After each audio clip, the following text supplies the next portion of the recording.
Comments to access@telus.net. We are not Shaw. All right.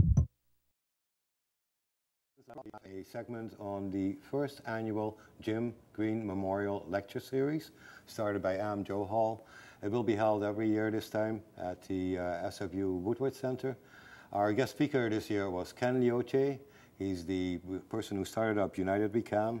He's been very active in our community building, even received a national medal for it. I believe it was the Order of Canada. And at the end, during the credits, we'll just show you a little bit about the Chinese New Year's parade. So off for now. We'll see you all next month. Bye-bye. I sometimes think, when I think of how we are together, about flocks of birds and schools of fish and herds of animals, and how they seem to be able to navigate and move together. If you think of flocks of birds, I mean, I don't know if you've ever watched them, I'm sure you have. They seem to be able to fly around without smashing into one another. I gather the reason that animals do that, school together and flock together, is a defense mechanism to protect them from predators. The reason I bring that up is I suspect that we're all kind of like that too. We may have more complex sort of factors that we have to gauge in terms of how we move about together, but in the end of the day, we're animals too, and we've got to navigate through this life and, I guess, survive the predators.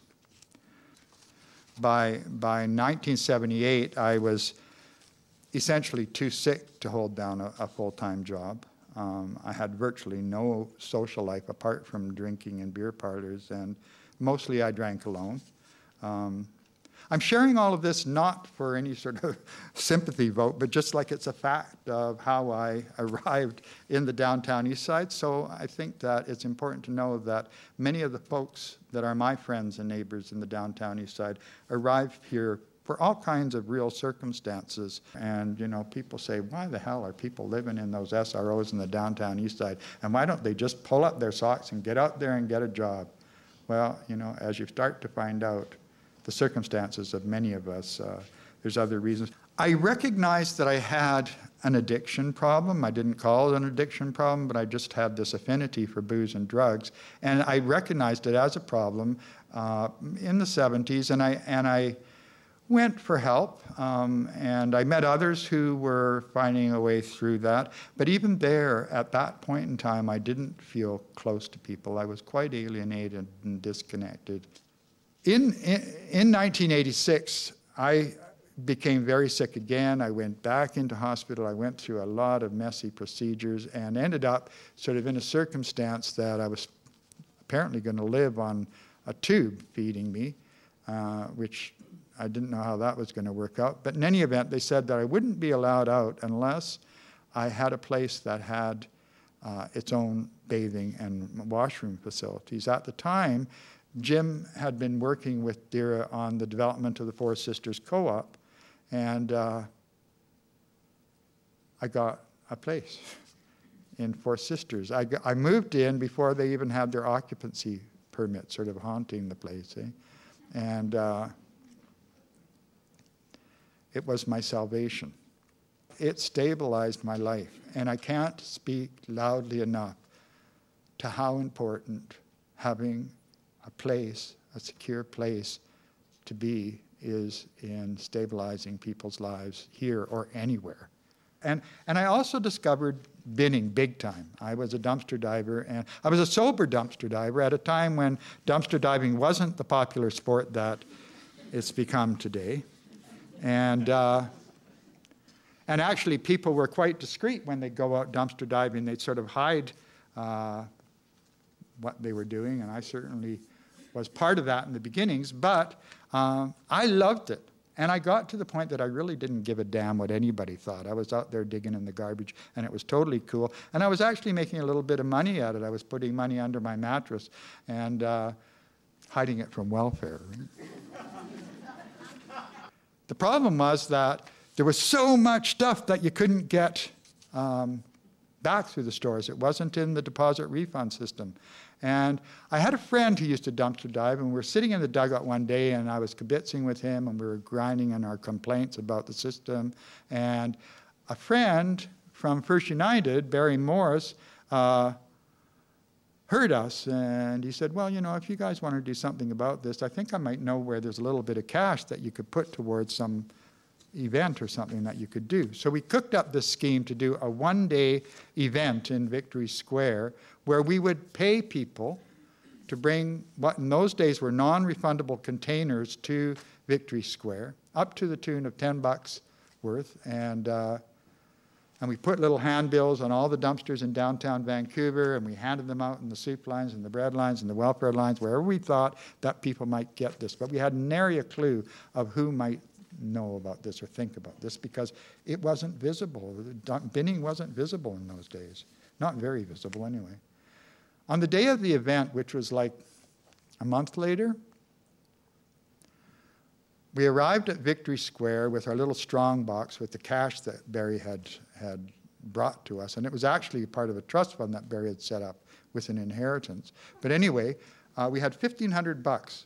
And we arrived at Victory Square, and people were lined up around Victory Square and up Pender Street, up the next street over Homer, I think. And it was like a land office business, eh? We ended up with a huge pile of bottles in Victory Square, and it was like, wow, this is so cool. And people knew how to do it. They knew how to do it, eh? They knew how to sort bottles, how to count bottles, and how to get paid for it. And it was a good day. A good time was had by all. And way more happened out of that event than one could have bought for $1,500, frankly. It was a dead loser as a business, eh? Because these were all non-refundable containers. We had to actually pay to get them hauled to the recycling yard. And I should say, you know, after our efforts at United We Can, today, yeah, we're moving on to new digs, but at the same time, we're recycling 20+ million containers a year and putting out 2.5 million a year to people. So from that $1,500, we got a lot of return over a long period of time.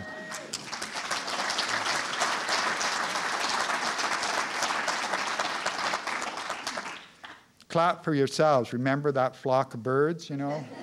It wasn't, you know, oftentimes that's one of the problems. People think, oh, you did. I didn't, you know. I was part of a big group of people that did all sorts of amazing things. These folks from the street with their cans and bottles and bringing them, and again, this whole thing of people got it, you know. The word was out on the street. They brought their cans and bottles together. We ended up with a huge pile of containers in a square in downtown Montreal. And it taught me something about legacy and community development and carrying on, that it isn't about this place that we're in. It's about us. You know, this is the legacy. We're it. This is the main act, you know. It isn't about the church. It isn't about the casino. It isn't about the convention center or even the housing, though without the housing, it's pretty slim pickings, eh? It's about us and how we build from where we're at together into a future that only we can do. It isn't like there's going to be this magic force that comes in and fixes it all for us. It's up to us. And I'm absolutely confident that united we can.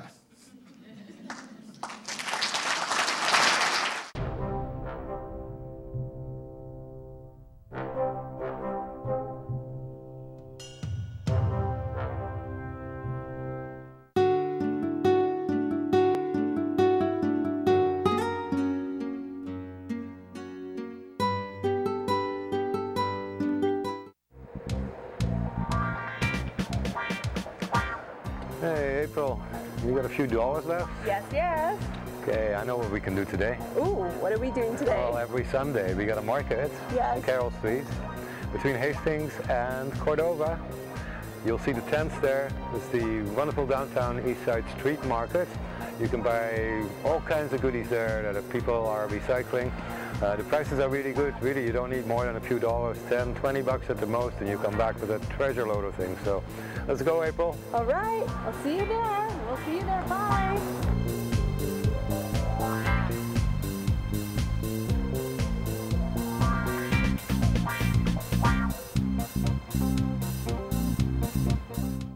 Mama, when is the parade going to start?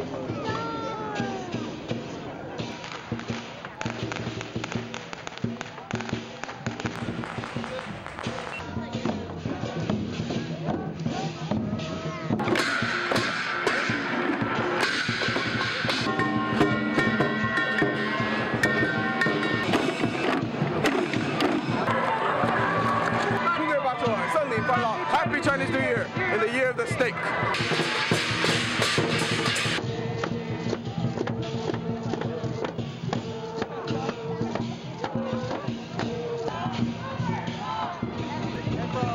are you? How's it feel to be at the Chinese New Year parade? Fantastic. Wes! Hey, how's it going? Congratulations, go here, Funchoy! Woo! I never knew you were a dragon dancer. Yeah, sort of, yeah. So, no, I saw your stuff. Tan sent me your things, right? Yeah. The interview and stuff is awesome. Oh, good. Awesome. You guys do an awesome job. Inspector Police Lion Dance Team, and we're partners with the Chinatown Community Police Station as well. And so we always perform together. Right? It's outreach to the community and stuff, right? And also to pay homage to our ancestors who, because of them, we have the right of choice. Yeah. So it's to honor them too, right? So, yeah. It was great. Getting dancing. Yeah. Thank you. Thanks so much, Wes. You're always beautiful. Thank you. Thank you. Thank you.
Comments to access@telus.net.